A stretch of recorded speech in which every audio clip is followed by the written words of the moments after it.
final round of interviews for the teaching position at the SSE, Habib University, and we'll be just asking a few last questions. Please bear with us. Thank you for having me. Before we start, could I ask, is it okay if I light a cigarette during this interview, or is that not allowed? Yes, please go ahead. No problem. Right. Thank you. So the first question is? So, Ms. Meitner, we were wondering if you could tell us something about your work and what does your research mainly focus on? Well, my research comes under what you may call nuclear physics.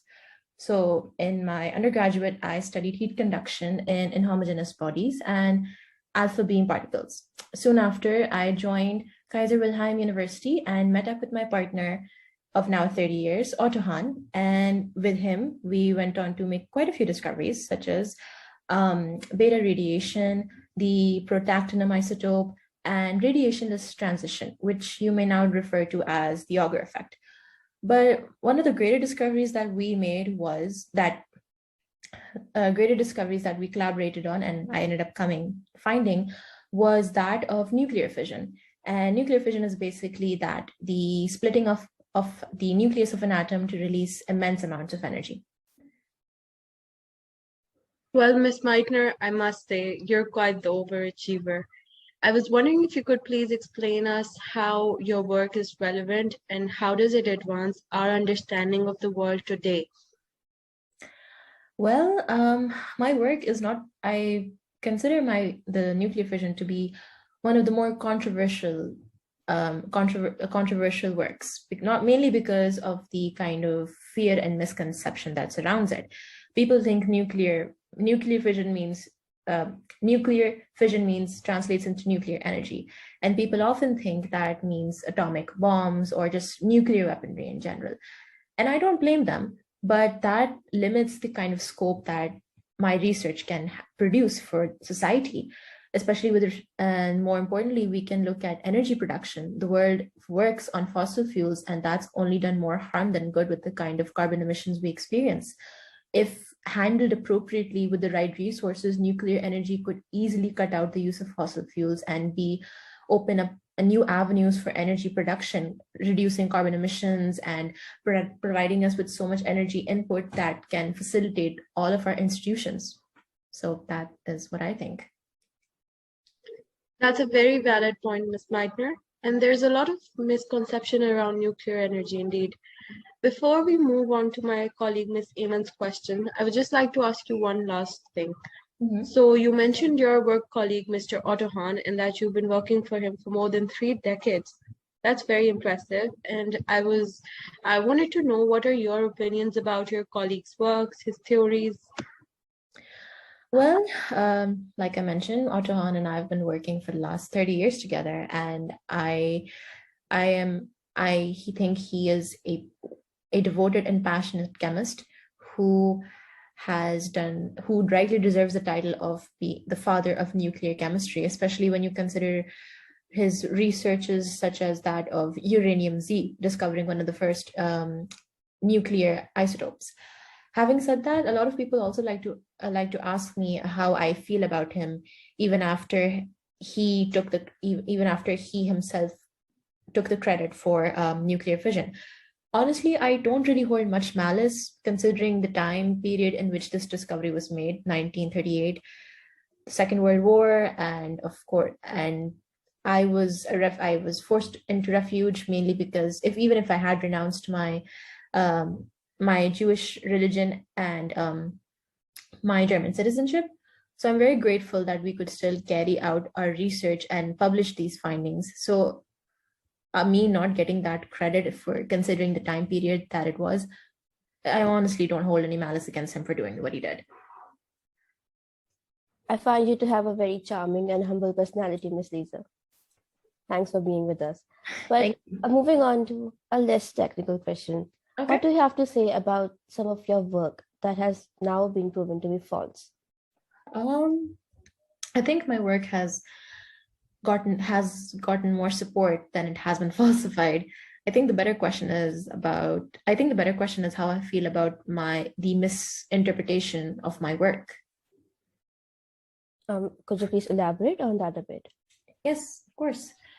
So people considered my findings, my research, as the key strategy to win the Second World War. And of course, as a result, they dubbed me the mother of the atomic bomb. And I vehemently oppose that, because not only was I one of the few scientists who was never devoted, who was never a part of weaponry research, I also oppose the entire war. I oppose the entire concept of the war as a whole. So to not only use my research for such purposes, they have the nerve to dub me the mother of the atomic bomb, even though that was never what I wanted. So that I still feel very strongly about that. That's a very interesting response, Ms. Lise. But moving on to another less technical question and practical one, I would say, how would you adapt to living in Pakistan in comparison to your time in Europe? Well, that's a valid question, and I think I'd adapt quite well.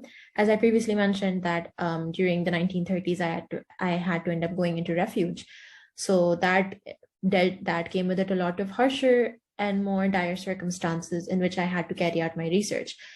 So now admittedly we're living in better times, so I'm pretty sure that I could allow myself I can handle the change of environment and adapt in a manner where it's conducive to my time at the university and for the university itself.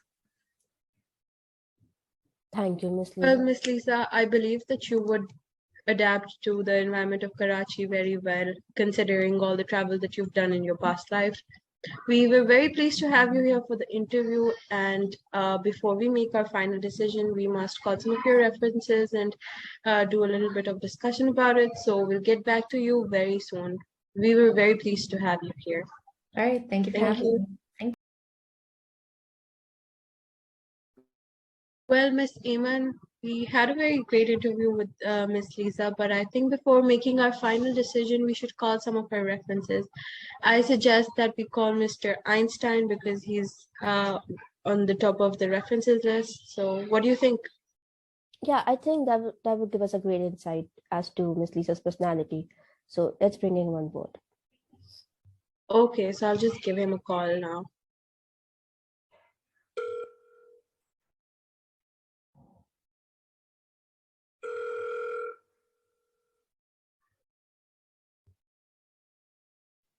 Hello, Mr. Einstein. We're Ms. Eamon and Ms. Sakina from the HR and Recruitment Department at Habib University.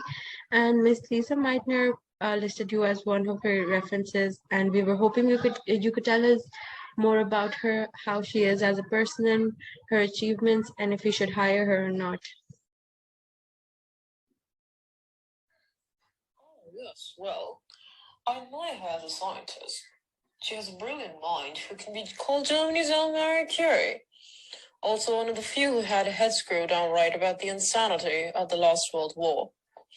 Despite how her research ended up being used for destruction, she never partook in that destruction and preserved for humanity. And I think that's admirable. I definitely agree with you. Thank you for taking out the time and giving us your insights. You've been really helpful. Hello again, Ms. Meitner. Hello, you too. Nice to see you again. So after your last interview, and we contacted some references and got in touch with Albert Einstein, and we were very pleased to hear his responses. And we are like, after our discussion with other faculty members, we are pleased to hire you and welcome you to the HU community. So how would you like to respond to that right now, or would you need some time? I'd like to respond right now. Yes, I'd love to accept my position here at Habib University. Thank you so much for informing me. So all that's left is to attend to some paperwork, and I'll be glad to make your acquaintance both at the university and be a part of the HE community. Thank you so much. You're a valuable addition to our community, and we're very pleased to have you on board, Ms. Lise. Talk to you later. Thank you. Thank Thank you you for your time. Thank you.